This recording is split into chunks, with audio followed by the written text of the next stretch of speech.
Hi friends, ಎಲ್ಲರೂ ಹೇಗಿದ್ದೀರಾ? ನಾನು ಚೆನ್ನಾಗಿದ್ದೀನಿ.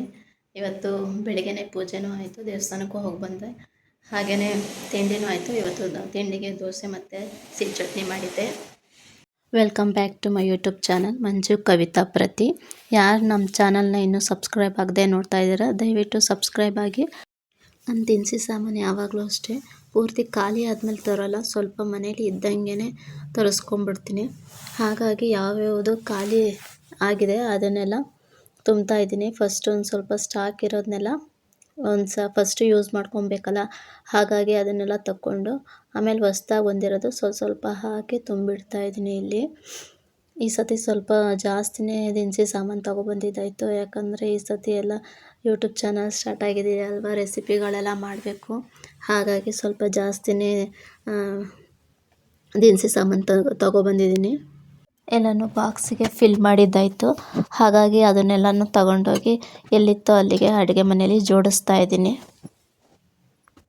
ಜೋಡಿಸಿದೆಲ್ಲ ಆಯಿತು. ಹಾಗೆ ಜೋಡಿಸಾದ್ಮೇಲೆ ನಾನು ಇವತ್ತು ಹೊಸ ರೆಸಿಪಿ, ಹೆಲ್ತಿ ರೆಸಿಪಿ, ಮಕ್ಕಳಿಗೆ ಸ್ನ್ಯಾಕ್ಸಿಗೆ ಹಾಕುವಂಥ ರೆಸಿಪಿನ ಮಾಡಬೇಕು ಅಂತ ಅಂದ್ಕೊಂಡಿದ್ದೀನಿ. ಓನ್ಲಿ 5 ಇಂಗ್ರೀಡಿಯೆಂಟ್ಸ್ ಯೂಸ್ ಮಾಡಿ ಮಾಡೋದು. ಬನ್ನಿ ಹೇಗೆ ಮಾಡೋದು ಅಂತ ತೋರಿಸ್ತೀನಿ. ಹೆಲ್ತಿ ರೆಸಿಪಿ ಮಾಡೋಕ್ಕೆ ಮೊದಲು ಇಲ್ಲಿ ನಾನು ಡೇಟ್ಸ್ನ ತೊಗೊಂಡಿದ್ದೀನಿ. ನಾನು 7ರಿಂದ 8 ಡೇಟ್ಸ್ನ ತೊಗೊಂಡಿದ್ದೀನಿ. ಸ್ವಲ್ಪ ನೀರಲ್ಲಿ ನೆನೆ ಹಾಕಿದ್ದೀನಿ. ಹಾಗೆ ಇಲ್ಲಿ ಗಸಗಸೆ ಡೆಕೋರೇಷನ್ಗೆ, ಕಡಲೆ ಬೀಜ, ಹಾಗೆ ಕಡಲೆ, ಇಷ್ಟು ಬೇಕಾಗಿರೋದು ಹೆಲ್ದಿ ಸ್ನ್ಯಾಕ್ಸಿಗೆ. ಮತ್ತು ನೀವು ಡೆಕೋರೇಷನ್ ಮೇಲೆ ಮಾಡಬೇಕು ಅಂತ ಅಂದರೆ, ಈಗ ನಾನು ಡೈರಿ ಮಿಲ್ಕ್ನ ಮೆಲ್ಟ್ ಮಾಡ್ಕೊಂಡಿದ್ದೀನಿ. ಬನ್ನಿ ಹೇಗೆ ಮಾಡೋದು ಅಂತ ಹೇಳ್ತೀನಿ. ಮೊದಲಿಗೆ ಇಲ್ಲಿ ನಾನು 1 ಕಪ್ ಆಗೋಷ್ಟು ಕಡಲೆ ಬೀಜ ತೊಗೊಂಡಿದ್ದೀನಿ. ಅದನ್ನು ಚೆನ್ನಾಗಿ ಹುರ್ಕೊಳ್ಳೋಣ.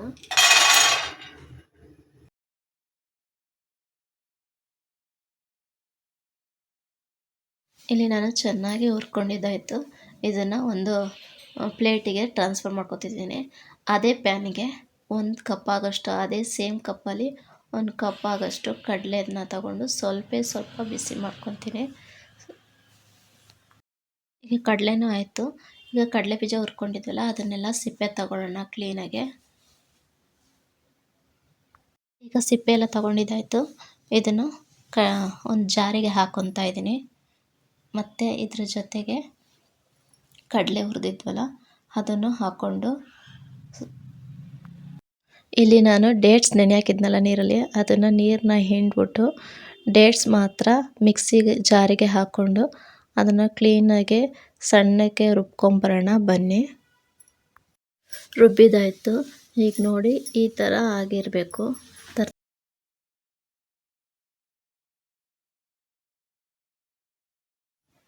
ಇದನ್ನು ನಾನು ಇವಾಗ ಒಂದು ಬೌಲಿಗೆ ಟ್ರಾನ್ಸ್ಫರ್ ಮಾಡ್ಕೊತಾ ಇದ್ದೀನಿ.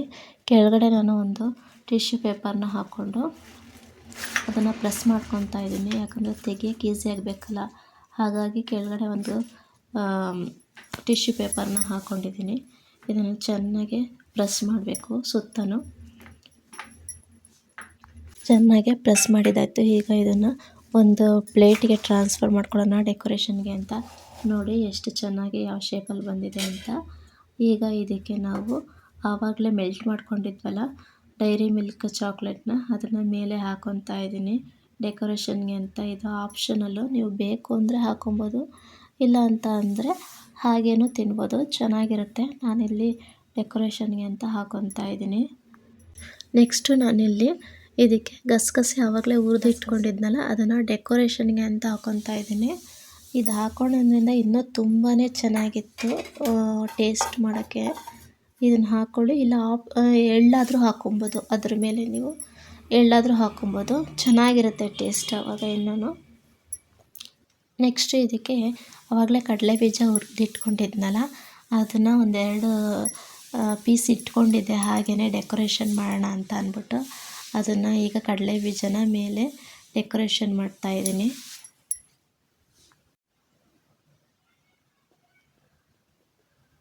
ಈಗ ಡೆಕೋರೇಷನ್ ಎಲ್ಲ ಆಯಿತು. ಫೈನಲ್ ಹೇಗಿದೆ ಅಂತ ತೋರಿಸ್ತೀನಿ ಬನ್ನಿ. ನೋಡಿ, ತುಂಬಾ ಚೆನ್ನಾಗಿತ್ತು ನೋಡೋಕ್ಕೆ, ಮತ್ತು ಟೇಸ್ಟ್ ಮಾತ್ರ ಸೂಪರಾಗಿತ್ತು. ಇದನ್ನು ನಿಮ್ಮ ಮಕ್ಕಳಿಗೂ ಮಾಡಿಕೊಡಿ, ಹೆಲ್ದಿಯಾಗೂ ಇರುತ್ತೆ, ತುಂಬ ಚೆನ್ನಾಗೂ ಇರುತ್ತೆ. ಪ್ರತೀಕ್ಷಾ ಬಂದಮೇಲೆ ಸ್ಕೂಲಿಂದ ಅವಳಿಗೆ ಕೊಡ್ತೀನಿ ಟೇಸ್ಟ್ ಮಾಡೋಕ್ಕೆ ಅಂತ, ಹೇಗಿದೆ ಅಂತ ಹೇಳ್ತಾಳೆ ನೋಡಿ. ಈಗ ಇಲ್ಲಿ ಸ್ಕೂಲಿಂದ ಕರ್ಕೊಬಂದಿದ್ದಾಯಿತು, ಕಟ್ ಮಾಡ್ತಿದ್ದೀನಿ ಅವಳಿಗೆ ಕೊಡೋಣ ಅಂತ ಅಂದ್ಬಿಟ್ಟು. ಅವಳು ಹೇಳ್ತಿಲ್ಲ, ಮಮ್ಮಿ ನಾನೇ ಕಟ್ ಮಾಡ್ತೀನಿ ಅಂತ. ಎಲ್ಲ ಬೇಡ ಪಾಪ, ಕ್ಲೀನಾಗಿ ಸ್ಟ್ರೈಟಾಗಿ ಕಟ್ ಮಾಡಬೇಕು ಅಂತ ನಾನೇ ಕಟ್ ಮಾಡಿ ಅವಳಿಗೆ ತಿನ್ನಿಸೋಣ ಅಂತ ಅಂದ್ಬಿಟ್ಟು ತೊಗೊತಾ ಇದ್ದೀನಿ. ನೋಡಿ ಎಷ್ಟು ಚೆನ್ನಾಗಿದೆ ಅಂತ. ಸೇಮ್ ಕೇಕ್ ಥರನೇ ಕಾಣಿಸ್ತಾ ಇದೆ, ಆದರೆ ಇದು ತುಂಬ ಹೆಲ್ದಿ ಆಗಿರುತ್ತೆ ಅಲ್ವಾ. ಯಾವ ಶುಗರು ಆ್ಯಡ್ ಮಾಡಿಲ್ಲ, ಮೈದಾನೂ ಆ್ಯಡ್ ಮಾಡಿಲ್ಲ, ಹಾಗೆ ಬೆಲ್ಲನೂ ಯೂಸ್ ಮಾಡಿಲ್ಲ ನಾನು ಇಲ್ಲಿ. ಟೇಸ್ಟ್ ಮಾತ್ರ ತುಂಬ ಆಸಮ್ ಆಗಿತ್ತು.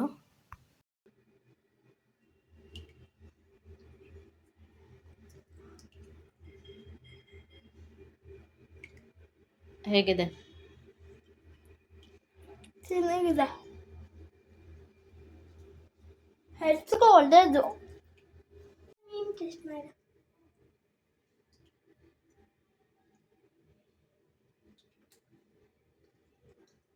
ನೆಕ್ಸ್ಟ್ ನಾನು ಇಲ್ಲಿ ಎಗ್ ಕಬಾಬ್ ಮಾಡೋಣ ಅಂತ, ಎಗ್ ಕಬಾಬ್ ಮಾಡೋಕ್ಕೆ ಇಲ್ಲಿ 2 ಟೇಬಲ್ ಸ್ಪೂನು ಕಾರ್ನ್ಫ್ಲೋರ್ ತೊಗೊಂಡಿದ್ದೀನಿ.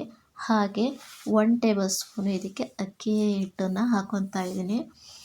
ಹಾಗೆ ಇಲ್ಲಿ ಮಸಾಲೆ ಪದಾರ್ಥಗಳು ಏನೇನು ಬೇಕು ಅಂತ ತೊಗೊಂಡಿದ್ದೀನಿ. ಶುಂಠಿ ಬೆಳ್ಳುಳ್ಳಿ ಪೇಸ್ಟು, ಮೆಣಸಿನ ಪೌಡ್ರು, ಹಾಗೆಯೇ ಬ್ಯಾಡಗೆ ಮೆಣಸಿನ್ಕಾಯಿ ತೊಗೊಂಡಿದ್ದೀನಿ ಕಲರ್ಗೆ ಅಂತ.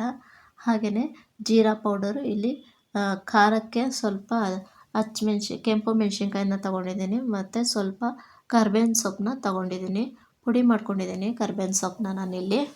ಎಲ್ಲನೂ ಈ ಕಾರ್ನ್ಫ್ಲೋರ್ದು ಬೌಲ್ ಇತ್ತಲ್ಲ ಅದಕ್ಕೆ ಹಾಕ್ಕೊಂಡು ಚೆನ್ನಾಗಿ ಸ್ವಲ್ಪನೇ ನೀರು ಹಾಕ್ಕೊಂಡು ಟೇಸ್ಟಿಗೆ ತಕ್ಕ ಹಾಗೆ ಉಪ್ಪನ್ನ ಹಾಕ್ಕೊಂಡು ಚೆನ್ನಾಗಿ ಕಲಿಸ್ಕೊಳ್ಳೋಣ ಬನ್ನಿ. ಸ್ವಲ್ಪ ಗಟ್ಟಿಗೆ ಇರಬೇಕು ಕಲಿಸ್ಕೊಳ್ಳೋದು. ಈ ಕನ್ಸಿಸ್ಟೆನ್ಸಿಗೆ ಕಲಿಸ್ಕೊಬೇಕು ನಾವು. ಇದಾದಮೇಲೆ ನಾನು ಇಲ್ಲಿ ಕುಕ್ಕರ್ಗೆ 3 ಮೊಟ್ಟೆನ ಹಾಕಿ 1 ವಿಷಲ್ ಕೂಗಿಸ್ಕೊತಾ ಇದ್ದೀನಿ. ಈಗ ವಿಷಲ್ ಆಗಿದೆ, ಬೆಂದಿದೆ, ಸಿಪ್ಪೆ ಬಿಡಿಸ್ಕೊತಿದ್ದೀನಿ. ಮೊಟ್ಟೆ ಬಿಡಿಸ್ಕೊಂಡಿದ್ದಾಗಿದೆ. ಈಗ ಇದನ್ನು ಒಂದೊಂದೇ ತಗೊಂಡು ಅರ್ಧಕ್ಕೆ ಕಟ್ ಮಾಡ್ಕೊತಾ ಇದ್ದೀನಿ. ಮೊಟ್ಟೆನ ಹಾಗೆ ಹಾಕೋಕ್ಕೋದ್ರೆ ಎಣ್ಣೆಗೆ ಅದು ಹಾರಿಬಿಡುತ್ತೆ. ಹಾಗಾಗಿ ಯಾರೂ ಆ ಥರ ಮಾಡೋಕ್ಕೆ ಹೋಗಬೇಡಿ, ಕಟ್ ಮಾಡೇ ಹಾಕಬೇಕು. ನಾನು ಇಲ್ಲಿ ಅರ್ಧಕ್ಕೆ ಕಟ್ ಮಾಡ್ಕೊತಾ ಇದ್ದೀನಿ, 4 ಪೀಸ್ ಮಾಡ್ಕೊತಾ ಇದ್ದೀನಿ.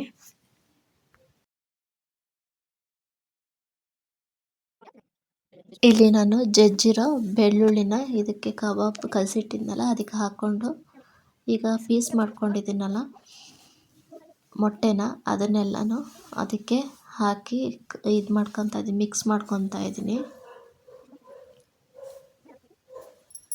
ಮಿಕ್ಸ್ ಮಾಡಿ ಒಂದು ಪ್ಲೇಟಿಗೆ ಎತ್ತಿಟ್ಕೊತಾ ಇದ್ದೀನಿ. ಇಲ್ಲಿ ನಾನು ಒಂದು ಪಾತ್ರೆಯಲ್ಲಿ ಎಣ್ಣೆ ಕಾಯಕ್ಕಿಟ್ಟಿದ್ದೀನಿ. ಎಣ್ಣೆ ಸ್ವಲ್ಪನೇ ಬಿಟ್ಟಿದ್ದೀನಿ, ಯಾಕಂದರೆ ಕಬಾಬ್ ಎಣ್ಣೆ ಕಾಯಿಸಿದ್ದು ಮತ್ತೆ ಯೂಸ್ ಮಾಡಬಾರ್ದು ಅಂತ ಅಂದ್ಬಿಟ್ಟು ಸ್ವಲ್ಪನೇ ಯೂಸ್ ಮಾಡ್ಕೊತಾ ಇದ್ದೀನಿ.